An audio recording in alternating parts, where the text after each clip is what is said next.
नमस्कार दोस्तों, स्वागत है हमारे आपके अपने YouTube channel Munna study centre में। दोस्तों आज का वीडियो बहुत ही वेरी मोस्ट इंपॉर्टेंट होने वाला है, जो कि मेरा अध्याय फर्स्ट है साखी। साखी जिसके कबीरदास काव्य खंड है जो कि वेरी मोस्ट इंपॉर्टेंट है। तो अध्याय हमारा फर्स्ट है। आज हम जीवन परिचय देखेंगे जो कि कबीरदास का जीवन परिचय आप भी समझ सकते हैं कितना वेरी मोस्ट इंपॉर्टेंट होता है।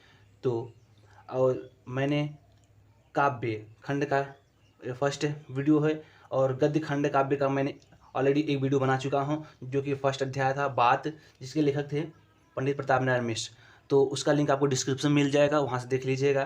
तो अगर वीडियो पसंद आए तो वीडियो को लाइक करके और हम अपने दोस्तों के साथ शेयर कीजिए, और हमारे चैनल पहली बार चैनल को सब्सक्राइब करके बेल आइकन घंटी नोटिफिकेशन को ऑन कर दीजिए। तो आज हम देखते हैं थोड़ा सा ट्रिक से देखेंगे इनके जीवन परिचय, और ट्रिक एंड कहानी के माध्यम से भी सीखेंगे। तो मेरा ट्रिक ये रहा, जो कि इसमें बस मेन टॉपिक है जो कि वेरी इंपॉर्टेंट है। तो कबीरदास, इनका नाम क्या था? कबीरदास। जन्म स्थान लहरतारा काशी। माता का नाम नीरू नीमा। पत्नी का नाम लोई था। पुत्री का नाम कमाल एंड कमाली। राइट, इनके पुत्री और पुत्र का नाम कमाल एंड कमाली। इनका निधन 1558 ईस्वी में हुआ था सन। साहित्य में स्थान संत कबीर विलक्षण प्रतिभा से युक्त थे। इन्होंने अपनी रचनाओं में समाज सुधार किया। इन्होंने अपने रचनाओं में समाज एंड सुधार की रचना की थी। तो अब देखते हैं कहानी के माध्यम से। तो जीवन परिचय हेड डाल देते हैं, उसके अंदर देखते हैं हिंदी निर्गुण भक्ति काव्य की ज्ञान मार्गी शाखा के कवि एवं समाज सुधारक संत कबीरदास का जन्म काशी, वर्तमान में वाराणसी में सन 1398 ईस्वी में हुआ। किसी विधवा ब्राह्मणी कबीरदास को जन्म दिया। राइट, नीरू और नीमा नामक मुसलमान जुलाहा दंपति की दृष्टि कबीरदास पर पड़ी, और उन्होंने इनका पालन पोषण किया। तो ये अपने पुत्र रूप में ही किया। इनका पालन पोषण अपने पुत्र में ही किया। राइट, आगे देखते हैं किया। इनका विवाह लोई नामक स्त्री के साथ हुआ था। इनकी दो संतानें थी जिनका नाम कमाल और कमाली था। इनके दो संतानें थी जिनका नाम कमाल एंड कमाली था। आगे देखते हैं। कबीर के गुरु रामानंद जी थे। रामानंद जी से गुरु मंत्र लेकर राम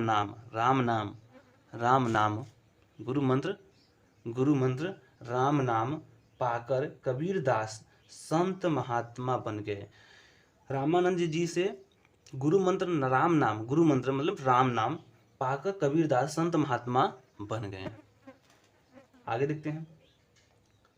मगहर में ही लगभग 120 वर्ष की आयु में सन 1518 ईस्वी में इनका निधन हो गया। 120 वर्ष की आयु में सन 1518 ईस्वी में इनका निधन हो गया। राइट, अब साहित्यिक परिचय इनके देखते हैं। इनकी साहित्यिक परिचय को देखते हैं। क्या है साहित्यिक परिचय है डाल देंगे। उसके अंदर देखते हैं। कबीर जन्मजात कवि थे। कबीरदास जी जन्मजात ही कवि थे, जो कि श्रेष्ठ श्रेष्ठ उपदेशक और समाज को जोड़ने वाले महान संत थे। राइट।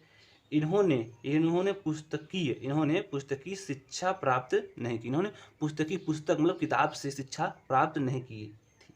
राइट। लेकिन अंतर्ज्ञान की दृष्टि से वे बहुमुखी विलक्षण प्रतिभा से संपन्न थे। राइट। उनको काव्य प्रतिभा गुरु रामानंद की कृपा से प्राप्त हुई थी। कबीरदास निर्गुण काव्यधारा अर्थात निराकार ईश्वर की उपासना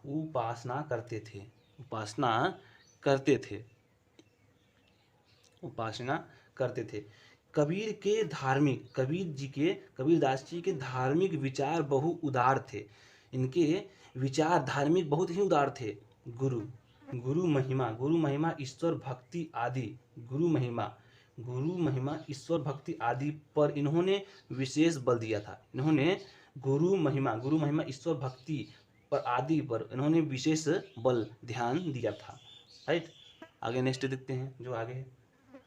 इनके अनुसार पुस्तकीय ज्ञान की अपेक्षा अनुभव पर आधारित ज्ञान ज्यादा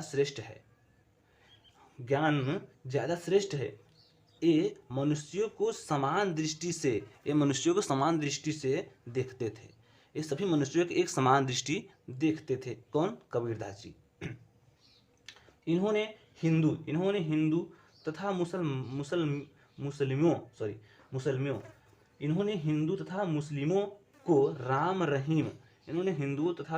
को राम रहीम की एकता के महत्व को बताकर उनके बीच उत्पन्न भेदभाव को मिटाने का प्रयास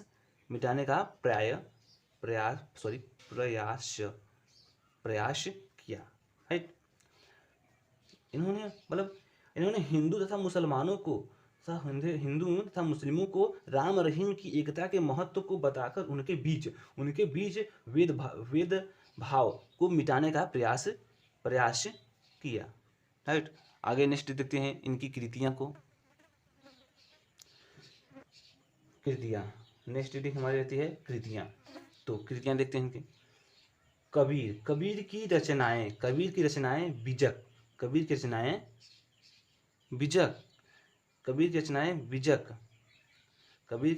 बीजक नामक ग्रंथ में संकलित है, जिनके 3 भाग निम्न हैं। कबीरदास की रचनाएं बीजक नामक ग्रंथ में संकलित है, जिनके 3 भाग निम्न नीचे इनके भाग लिखे हैं। तो पहला देखते हैं। पहला हमारा है साखी। क्या है हमारा पहला? साखी। इनमें कबीर की शिक्षाओं और सिद्धांतों को दोहे नामक छंद के माध्यम से प्रस्तुत किया गया है। राइट। इनके कबीर की शिक्षाओं तथा सिद्धांतों को दोहे नामक छंद के माध्यम से प्रस्तुत किया गया है। आगे देखते हैं नेक्स्ट दूसरा शबद। नेक्स्ट क्या है? शबद। इसमें कबीर के गेय पद संग्रहित है। इनके कबीर जी के गेय पद संग्रहित हैं। गेय होने के कारण इनमें संगीतात्मक है। इन पदों में कबीर की प्रेम साधना व्यक्त हुई है। गेय प्रेम साधना में व्यक्त हुई है शबद में। आगे नेक्स्ट हमारा है रामायणी। साखी, शबद, रामायणी। नेक्स्ट तीसरा चौपाई छंद में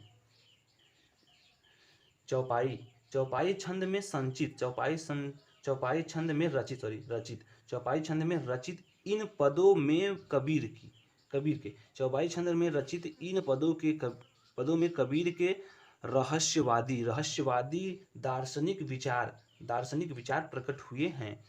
चौपाई छंद में रचित इन पदों में कबीर के रहस्यवादी दार्शनिक विचार प्रकट हुए हैं। आगे, कबीरदास की संपूर्ण रचनाओं को बाबू श्याम सुंदर दास ने कबीर ग्रंथावली नामक ग्रंथ में संकलित कर नगरी प्रचारिणी सभा काशी द्वारा प्रकाशित कराया है।